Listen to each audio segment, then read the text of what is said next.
Imagine having access to a tribe of mentors, experts in the biggest questions in tech. This is Making Revenue Tick.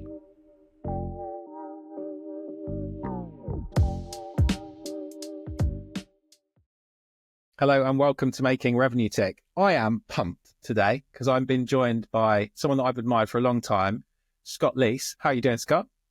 Good, Richard. How are you, man? I am really well. I am very excited. It's a bit warm in this room. You're going to see me go bright red. It's lobster mode activated. But I'm really excited to have this conversation with you. We're going to talk about a couple of things, Scott. When we were talking in the green room, before this podcast, there was a number of things that we could have talked about. And there's a couple of things that you didn't want to talk about, which is like the really tactical stuff around AI and sales, which we're definitely not going to do.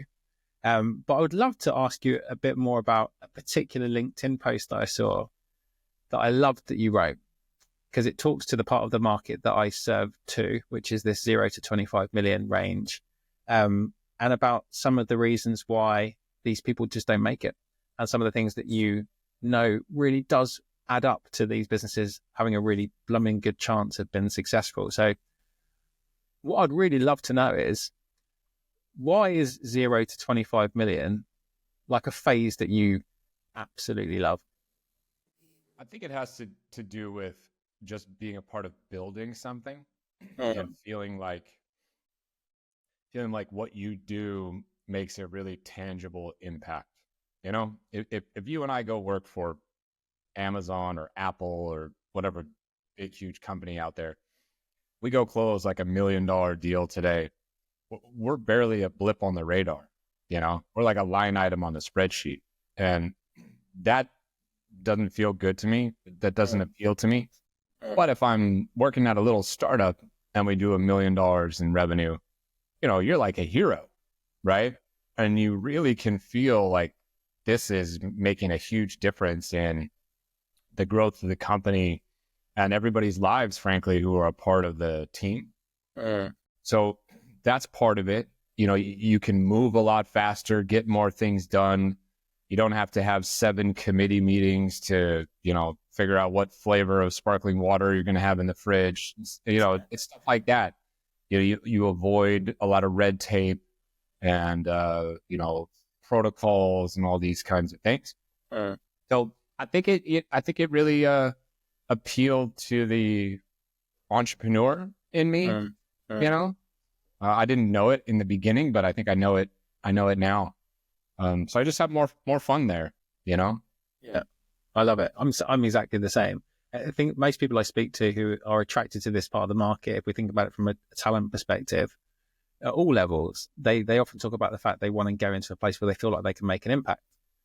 And because for all the reasons that you said, if they worked in larger companies, they might have had a wicked schooling and learned some brilliant stuff around sales because they had really good sales enablement, but they often feel like they're not really making a difference. And it doesn't really, get them out of bed in the morning, give them fulfillment. Also, there's loads of those companies where it was the safe place to go. You go to enterprise and you're safe. And then, we know in the last few years that it's no safer really to work in those companies. What is it about the people that work in those companies that you find are the kind of people that you enjoy working with the most? Well, I think that they like the pressure. They have this kind of last shot mentality. Like, who gets the last shot? It's like, give me the ball. I want it. I don't want Richard to have it. I want it. I think, they bet on themselves. So, my observation is that they tend to be a little more confident, self-assured, that type of thing. They're not afraid of failing at all. The risk-taking kind of mentality. If what's the worst thing that can happen? This company goes under, whatever, I'll find another job. Yeah. I think, frankly, that they're some of the best salespeople out there. It's so much harder to sell something when nobody knows who your company is or what your product is.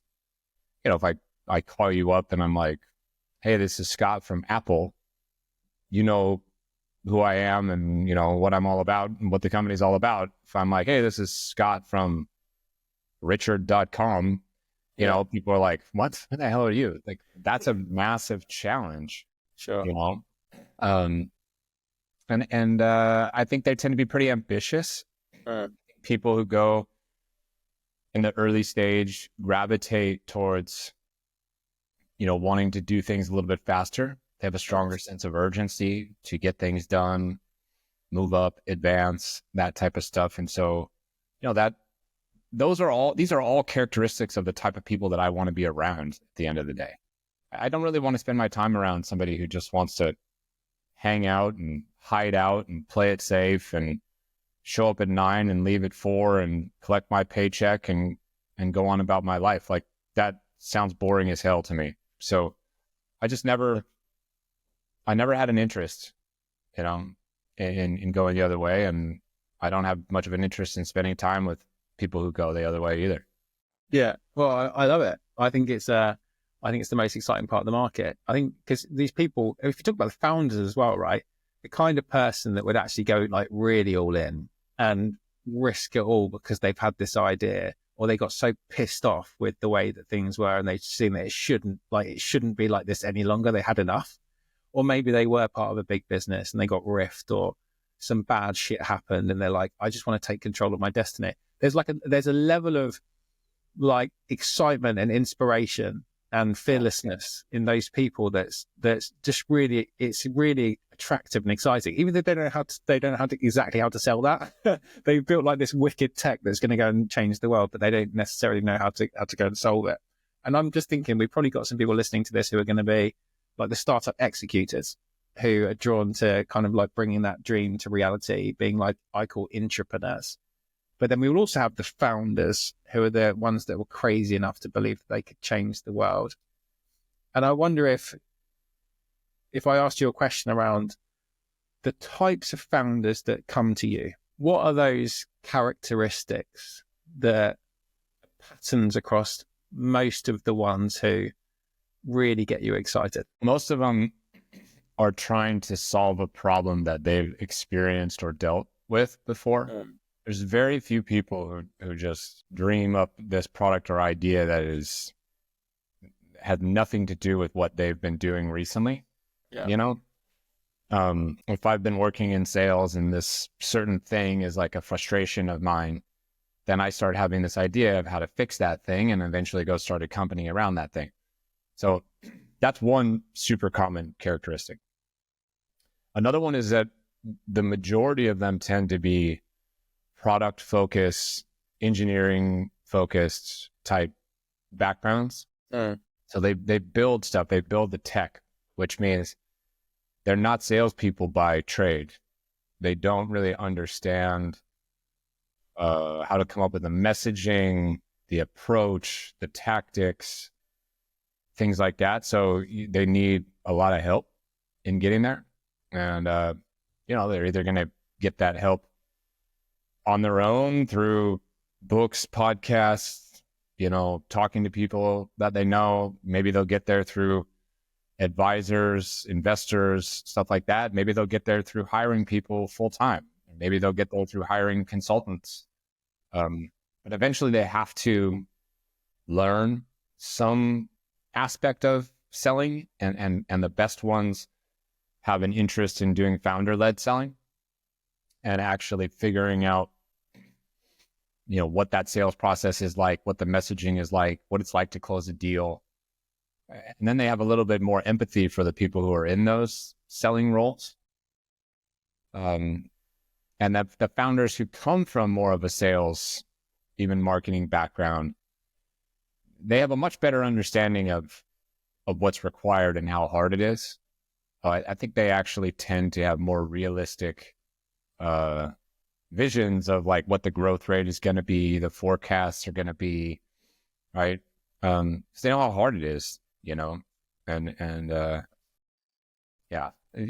From a background perspective, they all, like you said, at some point got tired of working for somebody else for whatever reason. Sure. You know, maybe they got laid off, like you said. Maybe they're tired of working for founders and going home saying, you know, these guys are no smarter than me, or this gal makes all the wrong decisions. If I was in charge, I'd do this, that, and the other. And so there's a little bit of like an element of, trying to prove people wrong. Kind of stick it to the man a little bit, Yeah. And again, those types of people are infectious sometimes to be around. They're highly charismatic, right? And they're very good at selling their vision and their dream. And, if you're so inclined, like it's easy to gravitate towards those people and those types of roles, and the more you're around it, the more you kind of get addicted to it and just want to talk to more of those people and do more of this kind of stuff. Yeah, absolutely. And a lot of these people are coming to you, right? And you're positioning around like the part of the market that you solve. It's like that go-to-market 101, right? I talk about this from a job perspective when I'm working with executives, and I'm like, you've got a 30-year career, you've done all these different things, you're pretty much a generalist, and therefore when you position yourself in the market, no one finds you relevant. But when you talk about in public the fact that you've coached all these businesses from 0 to 25 million, it makes a person who would be on that 0 to 25 million go, well, Scott's the person to talk to. And plus you've spread your surface area of luck so wide with all the content that you've done. Before I talk about the positioning part, what I would love to understand is something that you said in a different LinkedIn post, where you went from a full cycle AE to VP of sales in 3 years. You've also just mentioned that a lot of people have just had enough of working for someone else. What was that moment when you decided to bet on yourself and create your own business? It was about 13 years ago or so. And I was a VP of sales or SVP of sales. I don't even remember my title, whatever. And we have been doing really, really well for about 2.5 years. And I think I had like 200 something salespeople reporting to me. I had 4 offices across the States, and was working myself, to the bone, but we were doing really well. And it was fun. And we had this opportunity to sell the business if we wanted to for 300 something million. I think it was maybe 350 million. Let's just call it, right? And I was like all in, like, yes, we should definitely sell this for this much. We've only been doing this for 2.5 years. Yeah. This is like a very big outcome. This will mean a lot, for me personally, as a minority owner in the business. Like, I've never been around that type of money before whatsoever. We should do this. And the founders and I had aligned in my interview process that if we got an offer early like this that was reasonable, that we would say yes and that we'd go for it. And that was one of the reasons I had said yes to taking this job on. And sure enough, they ended up saying no to this particular offer for whatever reason. We're doing great. We think we can do bigger. I think if we stick with it another 3 or 4 years, we could make twice as much. Why would we want to give up control, let go of momentum, da-da-da-da. Yeah. And, I'm not a founder, so my vote doesn't really matter. And so we didn't sell. And I got pretty disillusioned and frustrated. And I ended up walking away and going and building and starting something else, from scratch and scaling a new company. And that company that I walked away from, call it 6 years later or so, they ended up selling, but they ended up selling for about half of what the original offer was. And so, I made half of what I would have made. And I just remember thinking, why does it have to be like this? Like, why does my income and why does my future have to be controlled by somebody else? And frankly, somebody else that is no more qualified than me to make the right decision. Yeah. Right? It's not like they have 30 years of experience as an operator, navigating, building companies, navigating mergers and acquisitions. Like, these were people who were 10, 15 years younger than me. Yeah. I was beholden to their decisions. Sure. And at that point in time, I thought, I got to get out of this. Right? I got to find an escape hatch of some sort. I've got to control my own destiny. So I started dabbling in sort of side projects, right? I wrote a couple books. I started the Surf and Sales Summit. I started the Surf and Sales podcast. and, just kind of started making some supplemental income. I've got real estate businesses on the side and things like that. I started building my brand because I thought, this platform out here, LinkedIn in particular, is a good way to get your name out there, get your knowledge out there, and, people see you as an expert. Maybe some coaching will come your way, or some speaking engagements, or some consulting, or what have you, right? And I started picking up all these things. And at that point in time, I was like, well, that's going to be my escape route. I'll leave when I'm making as much money from all of my other stuff as I am from working for somebody else. Yeah. But it took me 2 other VP of sales gigs before I fully quit and went all in on myself. But it was in that 4th VP of sales job that I had this kind of epiphany, like, I can't continue to work for other people for the rest of my life. Yeah.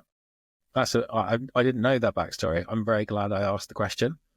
So you obviously had this desire to be in control, like, locus of control. You wanted to be able to kind of like be the master of your own destiny after kind of, getting burned, however you'd label it.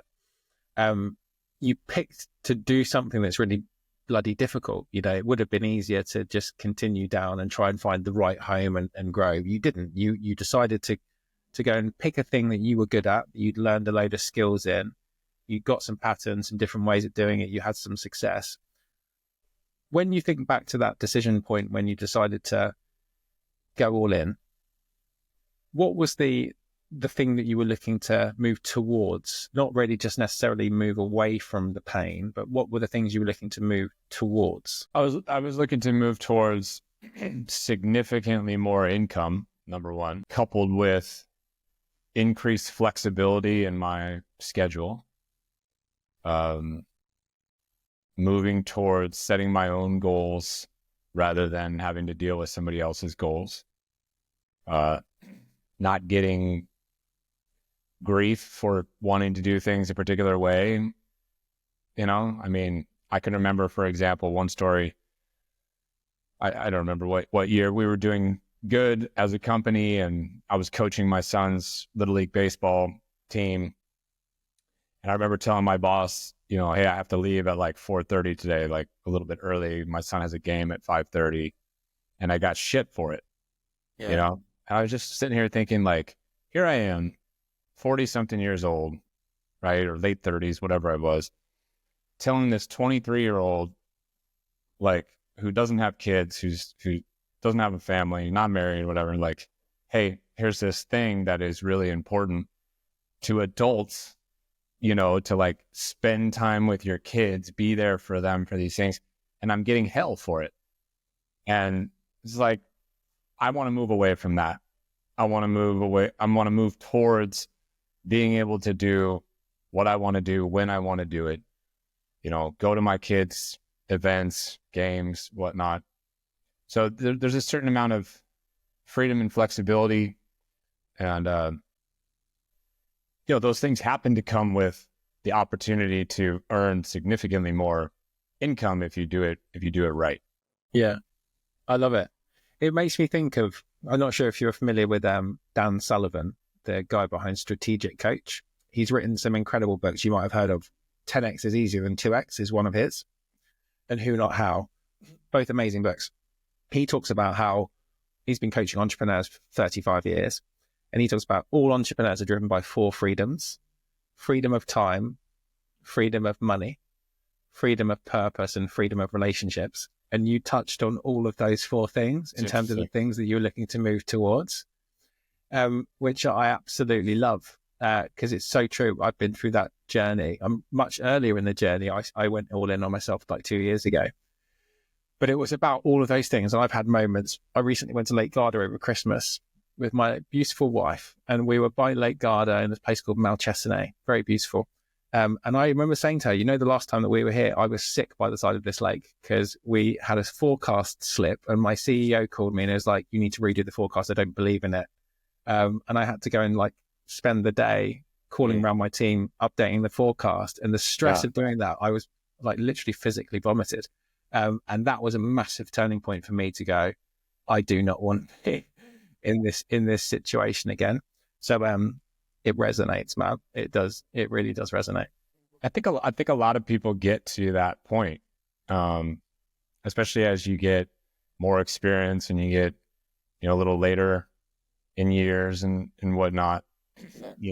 I don't know. You just get tired of dealing with that, and the approach, which is often so callous and like devoid of feeling and empathy, is like, there's no concern for the fact that you're on holiday somewhere. Yeah. It's like, hey, fix this. It's like, what are we talking about fixing? We're talking about fixing a fucking forecast. Yeah.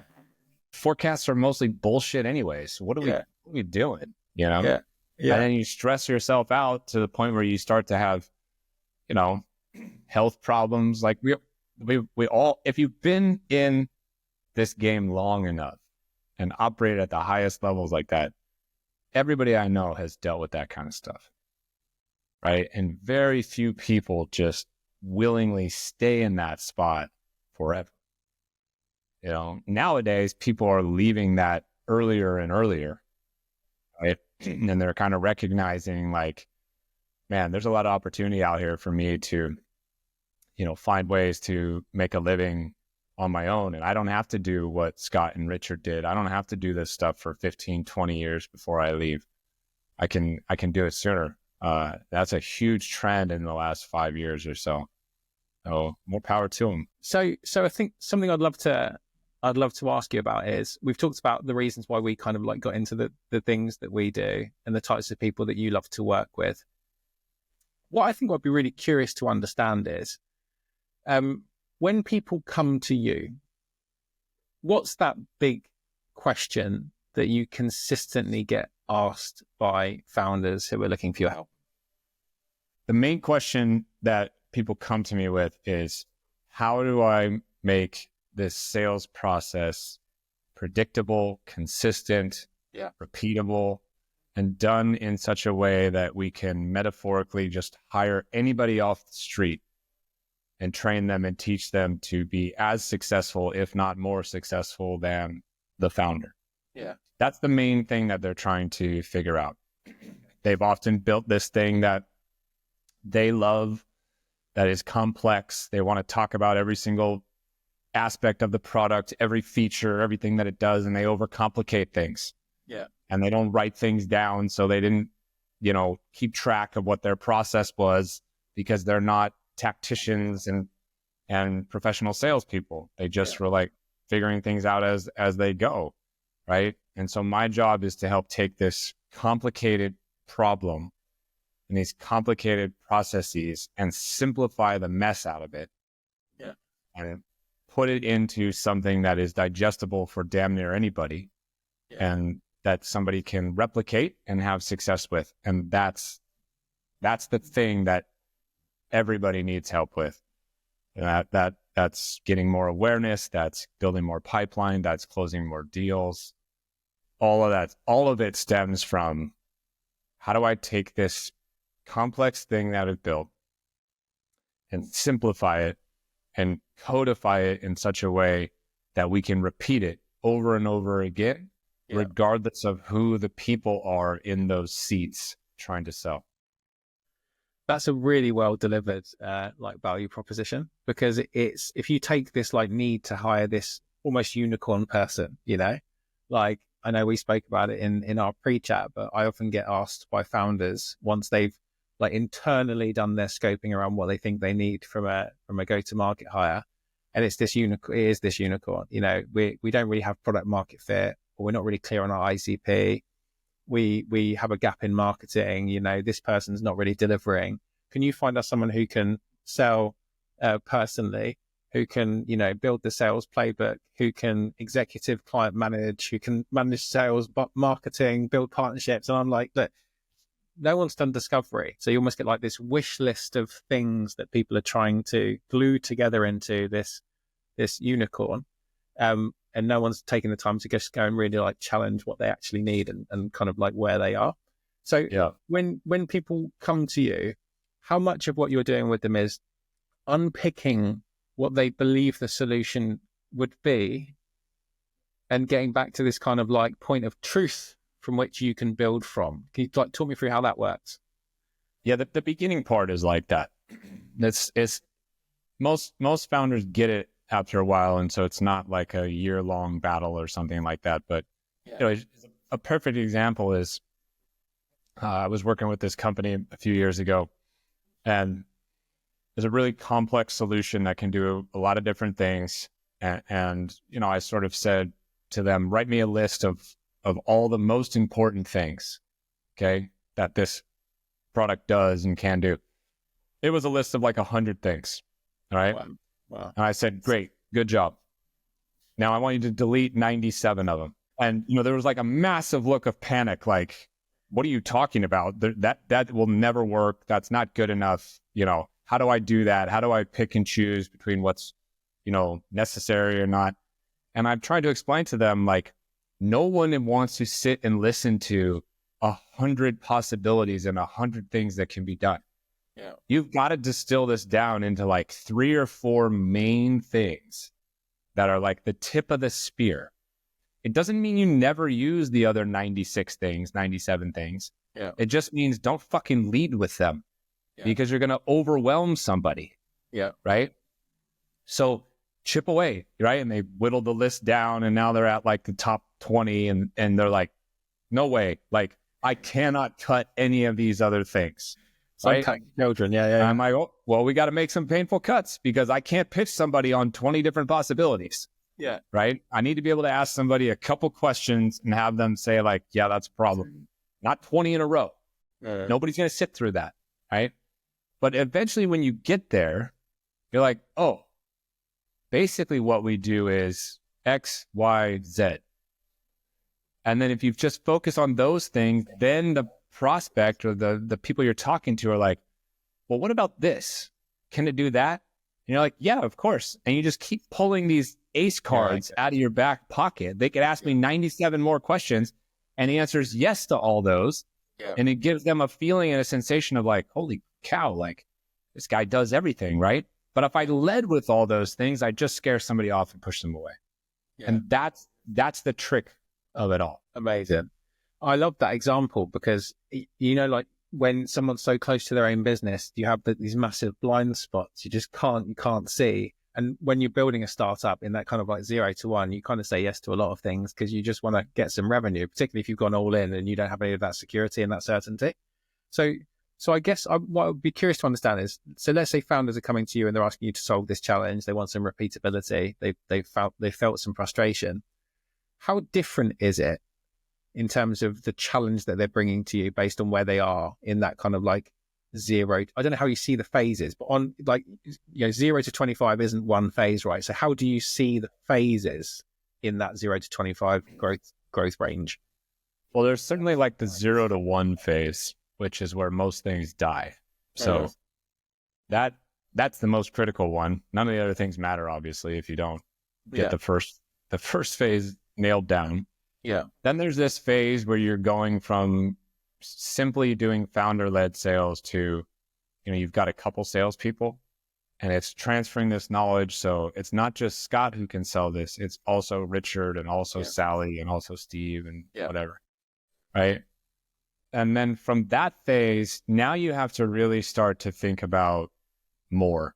You have to get real serious about your data. You have to get real serious about operational rigor and, what if we grow the team bigger? Well, we're going to run into challenges around lead distribution, segments, territories, all this kind of stuff. So there's a real heavy, like operational type of work that needs to get done. At some point, there's a phase that enters where you hire in the first sales leader. Yeah.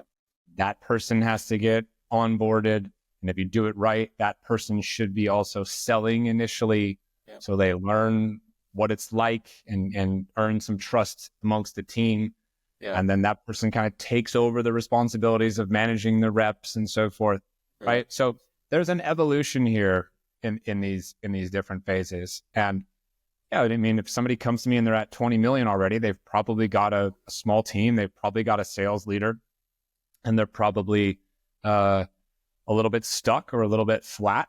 And they need to figure some things out to, re-accelerate things. Maybe they need to open up a new vertical. Maybe they need to open up a partner channel. Maybe they need to lean on social selling tactics a little bit more, or referrals a little bit more. So like an audit needs to happen. Yeah. But if you're 0 to 1, it's like, well, we need to build this stuff for the very first time. So download for me, like, what the hell you all do. Let's work on, your basic like pitch, right? Everything from an elevator pitch to like how you demo the product, right? So definitely different phases throughout that kind of 0 to 25 sprint that I've spent, my whole career in that sprint, actually. What's your favorite part of the process that you take clients through? The win. Winning is my favorite part. When they kind of have this aha moment where they see everything we've been building and it's starting to work, and they're starting to build pipeline, and their conversion numbers are going up, and they're starting to get deals, and new people are starting to produce and stuff like that. That is a beautiful moment, because everybody's just full of hope and full of joy in that moment. Yeah. And they start thinking about, we're going to take on the world, or we're going to win so big. Right. And, that's just like a great feeling, the momentum is high, morale is high. It's that stuff. It's like, oh, wow, just a few months ago, we didn't know what we were doing, and look at us now. We're kind of growing up. Yeah. That's my favorite part. I love that moment of reflection, right? And you have to take a point when you look back in time. I often do this. I'm building a business. My wife is building a business. We just need to check ourselves when we're going, like, we're struggling with a certain point, and we go, just think where we were 3 months ago in our mindset, and in the clarity that we had, and in the progress that we've made. But you're running so fast, Someone told me the other day that a year in tech's like dog years, 7 years in one. And I'm going, well, what does early stage startups mean? It's like some sort of interstellar moment, right? It's like that. So I love that. And I think it's why external help has such a powerful thing, because you can come in with this very objective view of their business, which is their baby. And, there's a lot of ego attached to that people have to kind of dislodge. But I guess if someone reaches out to you, they've kind of already got past that point and they're asking for help, which I think is a really powerful thing. Yeah. And it's not easy for people. Some people invite the help in, but never take the advice. Yeah. And so on the flip side, you just asked me what my favorite moment is. My least favorite moment is when somebody says they need all sorts of help, and then you kind of tell them what to do and you give them the roadmap, and they don't implement it. Yeah. That's a frustrating moment. It's like, sometimes maybe they disagree with you. That's their prerogative. Yeah. Okay. But when they tell you this is great, and then they go off and don't execute and don't implement the feedback. Yeah. That's incredibly frustrating, because they're not resisting you. They just can't focus. They can't execute it. They can't get it done. Yeah. And as somebody who's there specifically to help people succeed, if they're not getting results, then it reflects poorly on you. Right? And you're in a tough spot, because you're like, listen, I told you go do this, that, and the other, and you'll get results, and you didn't do those things. Yeah. Now you're coming and saying to me you're frustrated because you're not getting results. What am I supposed to do? Yeah. That's the downside. Yeah. The flip side of consulting like that. Yeah. People have to want to help themselves. It's like, it makes me think of if someone was on the drink, right? And you had been brought in to kind of like take them through, AA. And then they slip back, and you're like, you're not helping yourself, and you can't do it for someone, right? You just can't. So I guess apart from the fact that they have to really commit to it and be open to help, and then actually be the one that follows through, you're not going to fix their problems. You're giving them frameworks and a method, but they have to be the driving force, because otherwise when you go out, then, it's the same thing again. They need people to deliver for them.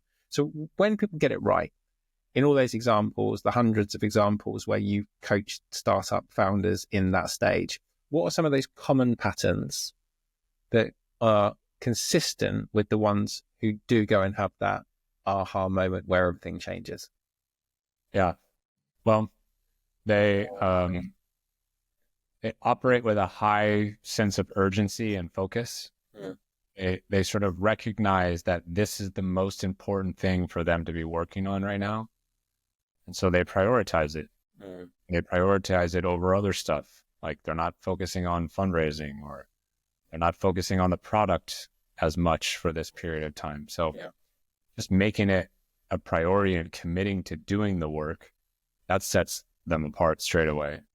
Moving quickly, right? That's that sense of urgency thing. If I give you homework, for lack of a better word, and I'm like, listen, you need to go draft V1s of these 3 documents, they get those things back to me very quickly. And then I give them feedback and kind of help co-author things, and then they get back to me again really quickly. They're prepared. They show up and say, hey, I got 5 burning questions today that I want to cover. Right? Contrast that to somebody who shows up and is like, what are we going to talk today? What are we going to talk about today, Scott? It's like, well, fuck, you tell me, like, what are you dealing with over there? So they're prepared, they're proactive, they're highly communicative. I think one of the biggest mistakes people make when they work with consultants or fractionals is they only utilize them during the hour that they're on the call together, which is a mistake. I tell people all the time, the people who get the most out of me are the people who ask me for the most. So you should be slacking me questions, WhatsApping me questions, leaning on me for support all the time, not just during the 1 hour that we're talking to each other on a Tuesday. Right. They trust you. They implement the strategies and the feedback that you're talking about. They don't try to, debate and argue the merits of it, or, tell you why you're wrong too much. And they kind of just recognize like their areas of strength and their areas of weakness, and they kind of cede some control to you. And they say, you're the expert in this stuff. Like, tell me what to do, and I'm just going to do it. Those are the people who have end up winning, I love it. I call these people multipliers. So I think it works for executives. Multiplier. Yeah, exactly right. But I think there's like a core 4 things that all those people have. Let me tell you what I think they are, and you can see if you agree or disagree. So I call it the core. So you have that they are highly, I'm going to do it in a different order, but I'll start with the thing that you've mentioned, which is they are executors. Because the biggest difference between someone winning and losing is they are just a ruthless executor and they get shit done. We're going backwards, then R is resourceful, highly resourceful, often taking on like an impossible challenge and bringing people around it. They display huge amounts of ownership. It's not like I'm just doing it. Like they get shit done. I own this problem. I think about it in a very different way. And they're collaborative, which involves the communication side. I think those 4 core elements of a multiplier are what everyone's trying to hire for. If you're bringing in like that sort of, executive or that first sales leadership hire. But also you need that from the founder, because no multiplier wants to work for a founder who is the opposite of those things, doesn't take ownership, blames, isn't communicative, and isn't resourceful. True. Very true. I like that. Let's switch it up. You're prolific on LinkedIn. I had known you from your content and felt like I knew you before we'd spoken. So when Stephen Oman connected us, I was like, that would be an amazing person to have a conversation with. I'd love to sort of unpick the brain of Scott. But you also had some shit happen the other day, which is that your LinkedIn account got banned. And I know that when we were talking in the pre-chat, we talked about, well, what was your reaction to that? And I'd love to like bring our listeners into that story. So just like, rather than what happened, because you did a whole video on that on YouTube, which people can watch, but how did getting banned from LinkedIn affect your mentality and your mindset? Well, first off, the banishment happened because somebody tried to hack me. And what happened was somebody tried to hack me, and they used like multiple IP addresses from all different parts of the world. And it just like triggered, I think they call it suspicious activity. Right. Well, rather than the company reaching out to you and saying, hey, what's going on? Are you doing something shady? Is this you? Hey, maybe you should change your password. Maybe you should do this, that. They just fucking delete your account. Wow. And they don't tell you anything. So I'm just in the dark out of nowhere, and I found out because people were looking for me on LinkedIn. couldn't find me. And I started getting text messages saying, I can't find your LinkedIn profile. Like, what happened? Yeah. Right. So long story short, it takes like 4 days for me to get it resolved and prove that I didn't do anything wrong and I didn't violate any terms of service or anything like that. Right? Yeah. I had to get like re-indexed and everything like that. It was a nightmare. So you realize a few things. Number one, like this could all go away at any point in time. You know, I built 118,000 followers on this platform, but like, I don't own it and they could delete me for whatever reason, whenever they want. And I'm in big trouble potentially if they do. Yeah.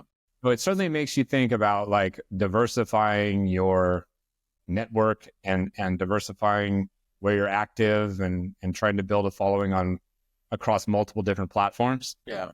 Which I've, shame on me. Like I've done a pretty bad job historically of doing that. Same. I only just now in the last couple of weeks now have started saying, well, I better start working on TikTok. I better start working on Instagram. I better start working on YouTube.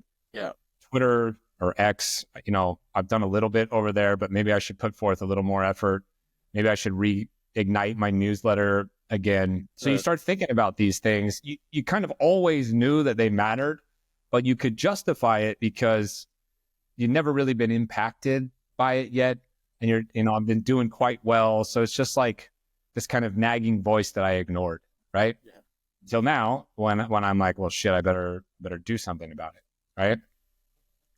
But another interesting thing happened during this process is I got really mad, really frustrated, really mad at the platform itself, at the customer service or lack thereof, and how they communicate, right? Anyway, so I started getting really mad. And the more I thought about it, I started thinking, why has nobody built a competitor to LinkedIn in all these years? I couldn't even tell you what else that there is out there. There's communities. Yeah. There's the pavilions of the world and bravados of the world and things like that, right? But they're not LinkedIn. They're not trying to be LinkedIn either. Yeah. And I started thinking, well, why not? Like I have pages and pages of feature requests, for lack of a better word, complaints, things that people talk about all the time that are like not good with LinkedIn. Yeah. You have a whole product roadmap just like sitting here. Yeah. Right. And I started thinking, well, how would you make this work? Like you got to pull over influencers, you got to pull over, people who've had big successes before, so they're credible. How would you cultivate this thing differently? And I ended up having like 50 different conversations with people and kind of walking through this like manifesto idea of mine. And, damn near every single person I talked to was like, well, let me know if you decide to start that, Scott, because I'll write you a small little, angel check. Yeah. Right. And I was mad enough where I was like, well, if they don't restore my account, maybe I'll just go chuck my consulting business in the bin and go all in and take this big, huge swing and see what I can do. So those are all the emotions and thoughts that were just like swimming around in my head. And, we'll see what happens, but definitely this like scary moment. And, it's triggered me so far to like put more effort into other platforms, basically.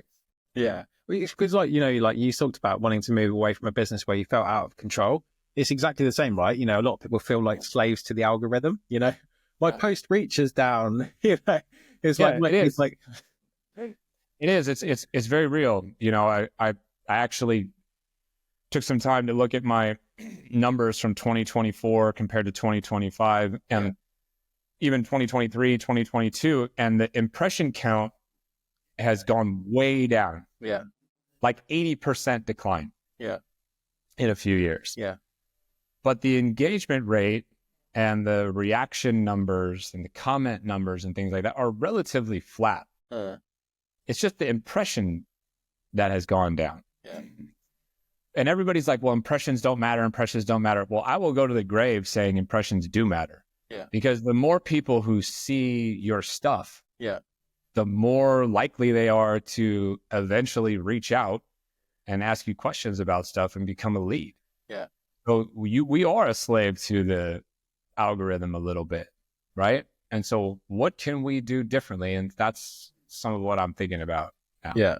Amazing. Well, I think there's a whole conversation on this one, Scott, because I would absolutely want to be part of something like that, because we're all just trying to create that, share value. It's not about like trying to be an influencer. We're not sharing pictures of like what we had for breakfast. It's like we're trying to share our expertise with people.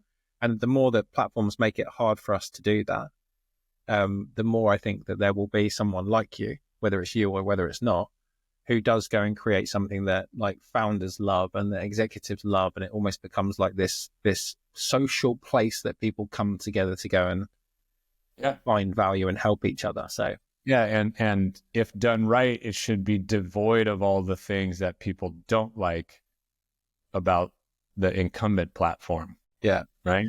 Yeah. That'll be the key. It'll just take somebody, like we talked about at the beginning, somebody a little bit delusionally confident, a little bit frustrated or pissed off, a little bit of a chip on their shoulder, a little bit ambitious, big risk taker. And, at some point, somebody's going to go for it. We'll see. We have come full circle in a beautiful way, Scott. And we're at the top of the hour. So I want to thank you so much for your time. Maybe we can jump on again and talk about this separate topic in a bit more detail very soon. All right, man. Thanks for having me. Cheers, my friend. Everyone else, we'll see you on the next episode. Thank you for listening. And if you enjoyed this conversation, we've got a newsletter called Growth Magnet on LinkedIn, where we take the best insights from all of these episodes and turn them into bite-sized format for you to enjoy.